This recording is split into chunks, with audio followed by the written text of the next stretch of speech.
Imagine opening a book thousands of years old and finding descriptions of flying machines, vehicles that could soar through the sky, maneuver at impossible speeds, and fire weapons of devastating power. Yet these aren't found in modern science fiction. They come from the ancient Sanskrit epics of India. They are called Vimanas. In the Ramayana, one of the oldest and greatest epics, we hear of a flying palace, the Pushpaka Vimana. It belonged to the demon king Ravana, described as vast, radiant, and capable of carrying many passengers.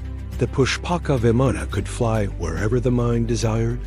When Ravana kidnaps Sita, he whisks her away not on horseback or by chariot, but in this glowing flying craft. Later, after Ravana's defeat, Lord Rama himself uses the Pushpaka to return to Ayodhya, carrying not just himself, but his entire retinue. The descriptions are striking.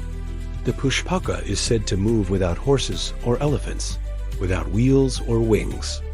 It floats in the sky like a great shining jewel, descending and rising at will. If this is only imagination, it is imagination centuries ahead of its time. But the Ramayana is only the beginning. In the Mahabharata, a text even vaster, we find references to Vimanas used in war. One passage describes a weapon unleashed from a flying craft that explodes with the brightness of 1,000 suns.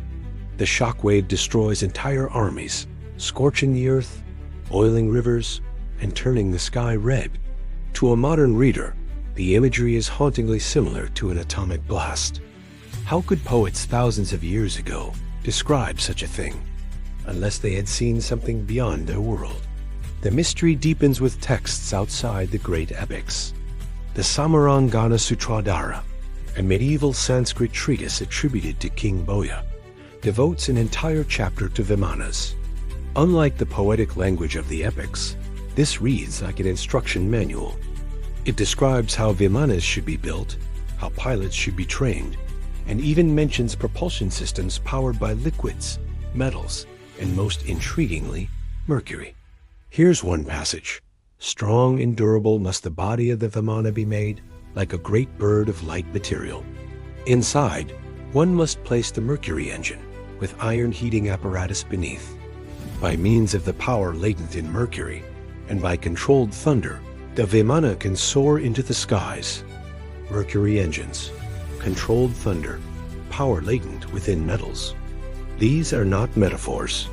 They are technical descriptions that eerily resemble ideas in aeronautics and plasma propulsion today. The Samarangana Sutradhara even classifies Vimanas into different types. Some shaped like spheres, rising like the sun. Others cylindrical, moving like rockets. Others bird-shaped, maneuvering with wings of energy. It is as if the ancients were cataloging different models of aircraft. And it's not just India. The concept of flying machines appears across cultures.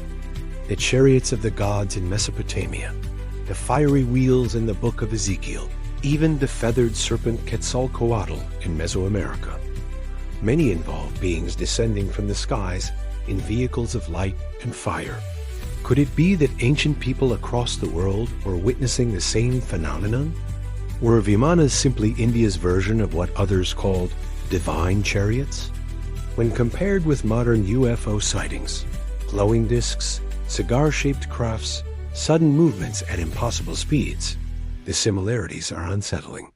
It raises the possibility that what we call UFOs today, the ancients described as Vimanas. Theories abound. One school of thought believes Vimanas were purely symbolic. They were never real machines, but metaphors for spiritual journeys, the soul's ascent to higher planes. The Pushpaka Vimana, then, is not a craft, but the mind itself traveling where it wishes. Another view is that Vimanas were memories of a lost ancient civilization. Perhaps humanity reached heights of technology in the distant past, technologies that were destroyed in global catastrophes, remembered only in myths. In this view, the epics preserve a faint memory of an advanced golden age. And then there is the most controversial theory: alien contact. Were Vimanas actual spacecraft, piloted by beings the ancients considered gods? Was Ravana not a demon king, but an extraterrestrial warlord? Was the Pushpaka not a chariot, but a flying saucer? What makes the story even more intriguing is how seriously some modern figures took it. In the late 19th and early 20th centuries, British Orientalists studying Sanskrit were shocked by the technical details of Vimana texts. Translations circulated in academic circles, sparking debate. The so-called Vril Society allegedly studied Eastern occult traditions, including Vimana lore. Whether myth or exaggeration, the connection shows how powerful the idea of Vimanas became in the modern imagination. Even in India, in the 1950s and 60s, small groups of scientists tried to interpret the Samarangana Sutradhara. Some dismissed it as fantasy, while others wondered if the ancients encoded real technologies in poetic form. What is perhaps most haunting is that some traditions suggest Vimanas will return. Just as Hindu mythology speaks of cosmic cycles, yugas of creation and destruction, it also hints that forgotten knowledge will resurface when humanity is ready. Could Vimanas be part of that prophecy? When we look at the skies today, filled with satellites, rockets, and fighter jets, are we seeing the rebirth of what our ancestors once had? Are we unknowingly reconstructing Vimana technology, piece by piece, step by step?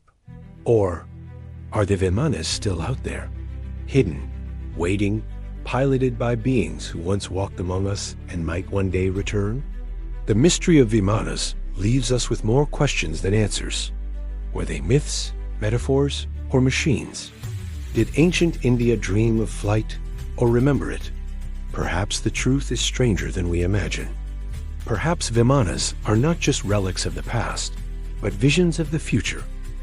A reminder that the line between mythology and reality is thinner than we think. Because sometimes, legends are not just stories. They are memories, waiting for us to remember.